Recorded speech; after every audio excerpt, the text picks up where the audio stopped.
No more double standards. Treasury Secretary Steven Mnuchin says U.S.-listed Chinese firms will soon have to comply with the same auditing requirements as U.S. companies, or else they risk getting delisted.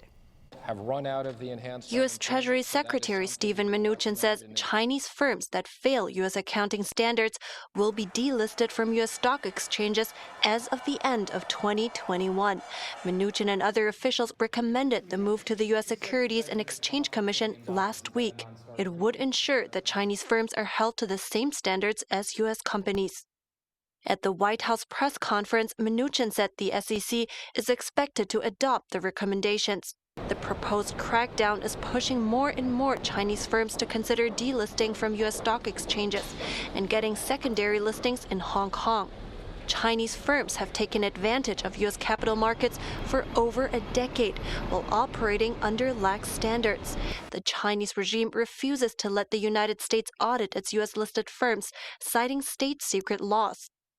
The U.S. accounting watchdog has long complained about being unable to inspect auditing papers from Chinese firms. Critics of the crackdown say it would hurt the competitiveness of U.S. markets. But many experts believe more oversight will pay off in the long run. In a show of U.S. support for Taiwan's independence and democracy, Health Secretary Alex Azar visited the island this week. Taiwan officials told him that China is trying to turn it into the next Hong Kong. U.S. Health Secretary Alex Azar's trip to Taiwan has made a statement. He's the highest-level U.S. official to visit in 4 decades. Taiwan's top diplomat told Azar that the Chinese Communist Party, or CCP, has proposed a one-country, two-systems model for Taiwan to accept its rule. It's the same model China uses to rule Hong Kong. The proposal has been rejected in Taiwan by all major political parties and the government. Wu said Taiwan was lucky to have U.S. as an ally.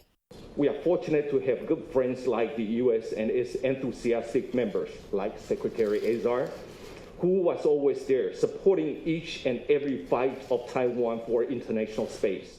Azar's trip was condemned by China, which claims the island as its own. Azar arrived in Taiwan on Sunday. On Monday, Chinese fighter jets briefly crossed the median line of the sensitive Taiwan Strait. Taipei sees it as a pattern of Chinese harassment. Likewise, Taiwan was excluded from the World Health Organization due to China's objections.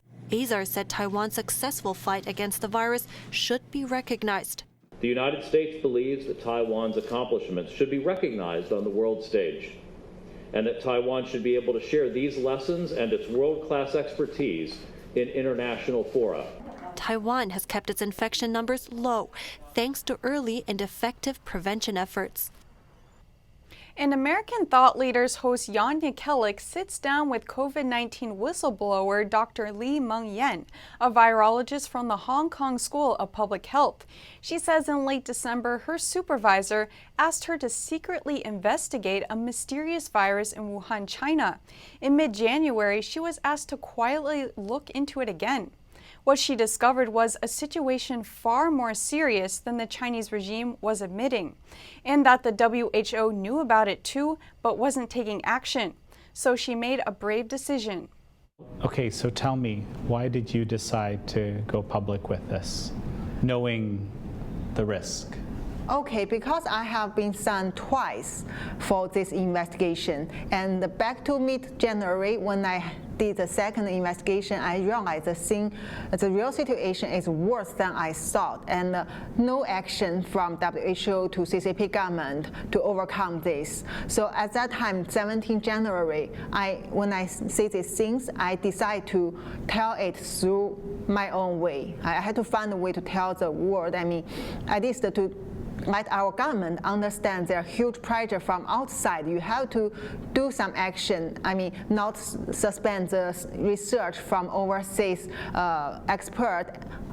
Instead, you should let people go to Wuhan to know what happened, because that is a Chinese New Year time and huge millions of people do the transportation through Wuhan. That is big center.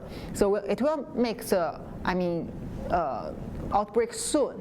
But I know I cannot rely on my supervisor and government. So I think I have to tell it through the only media I trust from Mr. Luder. And at that time, I know I was faced to the life threatened. And as the other Hong Kong protesters or other people who try to tell truth in China, I can be disappeared at any time without even any evidence. But I also cannot face to the fact in the future when I see the outbreak come out, people suffer from this and things still cover up, but I didn't tell the truth at that time. I cannot face to that. I won't forgive myself. And also I realize if at that time I don't tell the truth, that means I lose my capacity to tell the truth in my life. So that's why I decided to deliver the message to Mr. Wood. At least before I get disappeared, I want someone else can deliver the message out. And that's incredible and you're very courageous. Thank you. Now we turn to China and the extent of censorship online. A blogger's post asking people to adopt abandoned dogs was deemed dangerous and taken down, much to his confusion. NTD's Tiffany Meyer will bring us more on why the term small dogs would be flagged. The list of taboo words used for internet censorship in China has reached a ridiculous extent. A blogger called Beagle Dog Victims Alliance posted a notice on Chinese social media platform Weibo to ask people to adopt abandoned dogs. In it, one sentence read, "A box of altogether 5 small dogs." But this notice was judged by authorities to be in violation of regulations and prohibited from posting. The blogger was puzzled and asked netizens for help. One user posted a comment reminding him that if the words dog and communist are put together, it'll be considered using a curse word to describe the Communist Party. The abbreviation of communist is also the same as the Chinese word altogether. That's why the otherwise innocent-sounding post was blocked. The blogger later reposted the notice, this time replacing the sensitive word with an asterisk. And it worked.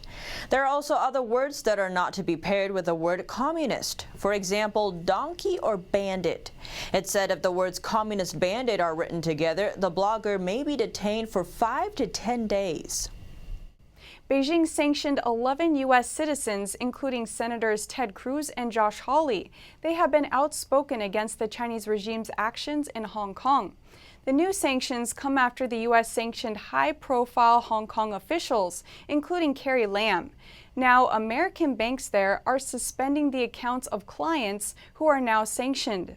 Citibank and Standard Chartered are stepping up their reviews of Hong Kong clients after the U.S. sanctioned 11 Hong Kong and Chinese officials. Bloomberg reports Citibank is beginning to suspend accounts linked to some of the officials, and Standard Chartered has already suspended new account openings for the people on the list. Last week, President Trump sanctioned Hong Kong leader Carrie Lam and 10 others over Beijing's national security law that was imposed on Hong Kong. Western lenders are now cautious over their business dealings in Hong Kong and China, and Chinese lenders are vulnerable because of their need for US dollars. The sanctions stop banks from doing business with the penalized officials and freeze assets and property they have in the United States. In retaliation, China imposed sanctions on 11 Americans, including lawmakers and leaders of organizations critical of the Chinese regime's human rights abuses. Bankers in the United States and Hong Kong are now trying to find a way to work between the two laws and avoid major consequences. Offenders of the new laws could risk getting fined or losing their business license. International banks that operate outside the U.S. won't be affected as long as they don't help the sanctioned officials with transactions involving U.S. dollars. The Hang Seng Index in Hong Kong fell 0.6% on Monday to close at a 6-week low. It's down 14% for the year.